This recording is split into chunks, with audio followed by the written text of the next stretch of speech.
मेरी शादी मेरे जीजा जी से हुई क्योंकि मेरी दीदी मर चुकी थी और मेरी दीदी को मारने वाला कोई और नहीं मेरे जीजा जी ही थे। ये बात मेरे मम्मी पापा जानते थे, फिर भी मेरी शादी कर दी। बच्चे की खातिर मैंने शादी की और सोचा शादी की रात पति को मारकर मैं अपनी दीदी की मौत का बदला लूँगी। लेकिन जैसे ही मेरा जीजा कमरे में आया उसने मेरे साथ, मेरा नाम नेहा है, मेरा कमरा फूलों से सजा हुआ था और मैं किसी का इंतज़ार कर रही थी। वह मेरे जीजा जी हैं। आप सोच रहे होंगे कि मैं अपने पति की जगह जीजा का इंतज़ार क्यों कर रही थी, क्योंकि मेरे जीजा जी मेरे पति बन गए थे। मैं ये जानती थी कि मेरी बहन की मौत का ज़िम्मेदार मेरे जीजा जी हैं। यह बात किसी और को मालूम नहीं थी। बच्चों की खातिर मेरी शादी जीजा जी से कर दी गई थी। मैंने अपने मन में ठान लिया था कि मैं अपने पति यानी जीजा जी को मारकर दीदी की मौत का बदला लूँगी। जीजा जी के पास सब कुछ था, इसलिए मेरी माँ मेरी शादी उनसे कर रही थी। मेरी बहन ने मुझे मरने से पहले सब कुछ बता दिया था। मेरी बहन कहती थी कि मेरा पति बंद कमरे में किस तरह मुझ पर जुल्म करता है और किस तरह हैवान बन जाता है। उसके शरीर पर लगे घाव इस बात की गवाही देते थे। लेकिन मेरे जीजा सबके सामने इतना अच्छे बन जाते थे कि पूछो मत। मेरी बहन मुझे बता चुकी थी कि किस तरह मेरा पति मुझे मारने का प्लान बना रहा था। मैं उसको सबक सिखा देती, लेकिन बहन ने मुझे कसम दी थी कि मैं यह बात किसी को ना बताऊंगी। कह रही थी कि इस मामले को मैं खुद हैंडल कर लूँगी। फिर एक दिन मुझे पता चला कि मेरे जीजा जी बच्चों को उनकी दादी के पास छोड़कर दीदी को पहाड़ी इलाके में ले जाने का प्लान बना रहे थे। जब मेरी बहन ने मुझे कॉल किया तो परेशान लग रही थी। मैं बार बार पूछती रही कि तुम ठीक हो। उसने कहा मैं वापस आकर बताती हूँ। फिर अगले दिन हमें एक बुरी खबर मिली, जिसे सुनकर हमारे सर पर बिजली गिर पड़ी। दोनों का बुरी तरह से एक्सीडेंट हो गया था और मेरी दीदी पहाड़ों से नीचे गिर गई थी। अब तक उनकी लाश नहीं मिली थी। हम बुरी तरह से रो रहे थे। हमारा दिल दर्द से फटा जा रहा था। मेरी किस्मत भी ऐसी थी कि आखिरी वक्त में मेरी बहन का दीदार भी नसीब नहीं हुआ। जीजा जी को देखा तो उनकी भी थोड़ी चोटें आई थी। मेरी बहन ने जाते ही मुझे यह कहा था कि अगर मुझे कुछ हो जाए तो तुम मेरी बेटी का ख्याल रखना। मैं अपने जीजा जी को शक भरी नज़रों से देख रही थी। ऐसा कैसे हो सकता था कि मेरी दीदी की जान चली गई और मेरे जीजा जी को हल्की चोटें आई हैं। लेकिन मेरे घर वाले मेरा जीजा जी को तसल्ली दे रहे थे।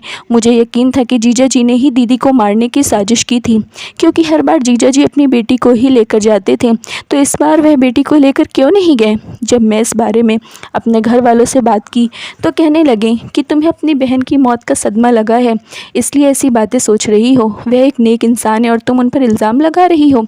मैं अपने घर वालों के सामने चुप हो गई, लेकिन अकेले में जब मौका मिलता तो अपने जीजा जी से सवाल कर बैठती कि आपको एक्सीडेंट में इतनी कम चोटें आई हैं। मेरे सवाल पर वह एकदम चौंक गए थे। उन्होंने घूर कर देखा। मैंने कहा कि आप मुझसे झूठ नहीं बोल सकती।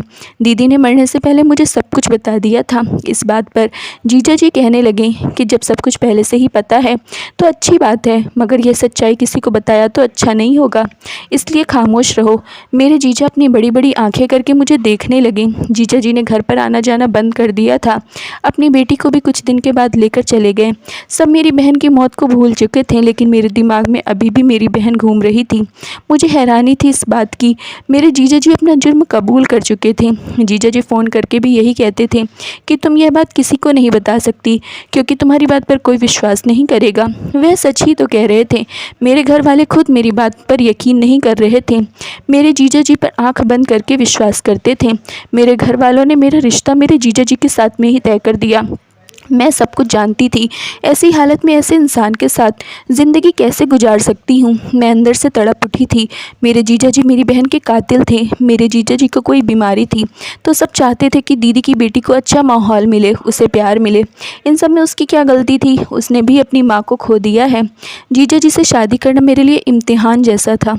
सबकी ज़िद थी कि मेरी शादी हो जाए, क्योंकि ईशा को माँ जैसा प्यार सिर्फ मैं ही दे सकती थी। मेरे घर वालों ने मुझ पर दबाव डालकर मेरी शादी कर दी और मैं विदा होकर निशांत के घर में पहुंच गई। मुझे डर था कि कहीं मेरी ज़िंदगी भी मेरी बहन जैसी ना हो जाए। मुझे यह सोचकर ही रोना आ रहा था कि पहले ही मेरे माँ बाप अपनी एक बेटी खो चुके थे और अब दूसरी बेटी को भी इस जालिम इंसान को सौंप दिया था। मैं जीजा जी के कमरे में बैठी रो रही थी। ईशा मेरे पास में थी और मुझे देखकर बहुत खुश थी। वह मेरी गोद में सो गई थी। कुछ देर में जीजा जी ईशा को उठाकर दूसरे कमरे की तरफ ले गए। अब तो मेरा दिल ज़ोरों से धड़कने लगा। मैं अपने जीजा जी को अपने पति के रूप में कभी स्वीकार नहीं कर सकती। मैं ईशा के खातिर मजबूर थी। मेरे माँ बाप ने मुझे ईशा के लिए इस घर में भेजा था। मुझे अपने पति की बात माननी होगी, वरना घर का माहौल ख़राब होगा। और मेरी बहन ने भी यही कहा था कि अगर मुझे कुछ हो जाए तो तुम ईशा का ख्याल रखना। मैं अपनी सोच में गुम बैठी थी, तभी मेरे जीजा मेरे कमरे में आए। मैं यही सोच रही थी कि वह मेरे करीब ना आए, ताकि मुझे उनको इनकार करने की ज़रूरत ना पड़े। मुझे मेरी बहन ने बताया था कि इनको कोई बीमारी है, करीब नहीं आते थे। तभी निशांत ने कहा कि तुम परेशान मत हो, मैं तुम्हारा बहुत ख्याल रखूँगा। तुम बस मेरी ईशा का ठीक से ध्यान रखना। तुम उसे माँ का प्यार देना, तुम उसे इतना प्यार देना ताकि उसे माँ की कमी महसूस ना हो। मेरे मन में आया कि कह दूँ, अगर अपने बच्चों की परवरिश का इतना ही ख्याल है तो तुमने उस मासूम बच्चे की माँ को क्यों मार डाला। वह बातें करता रहा और मैं कुछ भी ना कह पाई, क्योंकि मैं नहीं चाहती थी कि मैं कोई ऐसी बात करूं जिससे वह अपने असली रूप में आ जाए। तभी मम्मी ने कॉल किया। मेरी माँ मेरा हालचाल पूछ रही थी। मैंने उन्हें विश्वास दिलाया कि मैं एकदम ठीक हूँ। शादी की पहली रात ही बहन की बात गलत साबित हुई थी, क्योंकि निशांत एकदम ठीक था, उसे कोई बीमारी नहीं थी। मैं न जाने क्या क्या सोच रही थी और कहीं वह हैवानियत की हद ही ना पार कर दे, लेकिन ऐसा कुछ नहीं हुआ। शायद हो सकता है कि मैं उस पर शक ना करूँ, इसलिए वह दिखावा कर रहा हो। मैं अभी उस पर विश्वास नहीं कर सकती थी। मेरे जीजा जी के पास बहुत पैसा था, लेकिन फिर भी मेरी बहन दुखी दुखी सी रहती थी। जीजा ने उसे नौकरानी बनाकर रख दिया था। जब भी मेरी बहन घर आती तो बहुत उदास रहती थी और ऐसी रहती थी कि जैसे वह उनके साथ खुश नहीं थी, जबकि मैं जब से जीजा के साथ रह रही थी उसका मिजाज एकदम नरम था। मैंने घर के कामों को संभाल लिया और ईशा की देखभाल अच्छे से कर रही थी। मेरी शादी को पूरे 3 महीने हो गए थे और मैंने यह देखा कि वे हर पल मुझे देखते रहते हैं। एक दिन तंग आकर मैंने सवाल कर दिया कि आप मुझे क्यों घूरते रहते हैं। इस पर उन्होंने जो जवाब दिया, उस बात से मुझे ज़ोर का झटका लगा था। उन्होंने कहा कि मैं यह देखना चाहता हूँ कि आखिर तुम ऐसी हो या फिर एक दिन अपनी बहन की तरह हो जाओगी। आखिर उनके कहने का मतलब क्या था। मेरी बहन कैसी थी? जैसे मैं उनके असली रूप को देखना चाहती थी, वैसे वह भी मेरे असली रूप को देखने का इंतज़ार कर रहे थे। मैं इस बात से उलझ गई थी। उन्हें क्यों लग रहा था कि मैं अपने आप को छुपा कर रखा है। मुझे ऐसी कोई बात नज़र नहीं आ रही थी जिससे मैं कुछ अंदाज़ा लगा पाती कि उन्होंने कुछ किया है।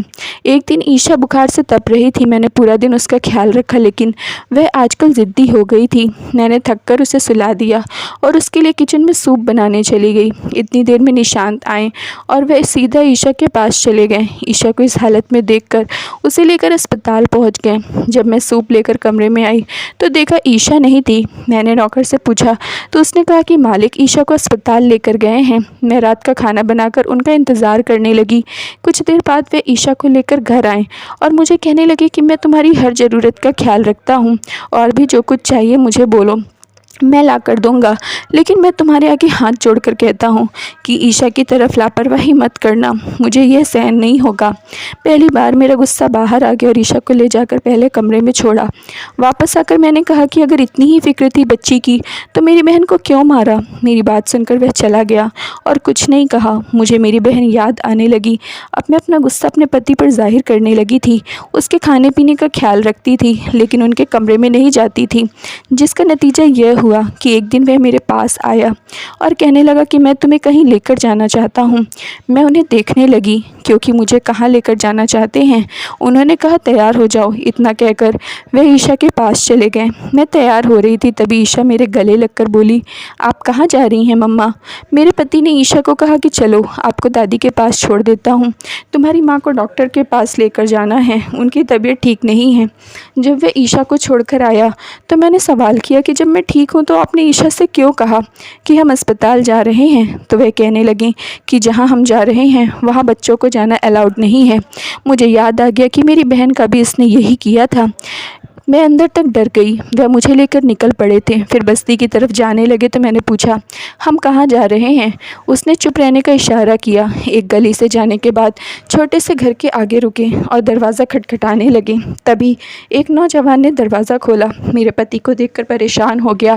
मेरे पति ने उसे इग्नोर किया और घर के अंदर चले गए। वहाँ एक औरत हमारी तरफ पीट करके बैठी थी। जब उसने पलट कर देखा तो मेरे सर पर पहाड़ गिर गया, क्योंकि वह औरत कोई और नहीं बल्कि मेरी बहन थी।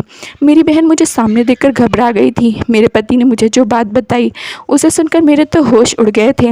उसने कहा कि यह लड़का मेरे यहाँ काम करता था, तुम्हारी दीदी को इस लड़के से प्यार हो गया था। दोनों मुझे पीठ पीछे धोखा दे रहे थे। तुम्हारी बहन अपनी बेटी का ख्याल तक नहीं रखती थी और इससे शादी करना चाहती थी। मैंने तुम्हारी बहन को बहुत समझाया, लेकिन वह समझने को तैयार नहीं थी। मैंने उससे कहा कि हमारी एक बेटी है, उसके बारे में तो सोचो। लेकिन वह कहने लगी कि मुझे अपनी ज़िंदगी अपनी मर्ज़ी से गुजारनी है। अपनी बेटी का ख्याल ना होता तो शायद मैं तुम्हारी बहन को मार भी देता। कौन ऐसा मर्द होगा अपनी पत्नी को किसी और के साथ देखेगा। मैं गुस्से में उस पर हाथ उठा दिया था।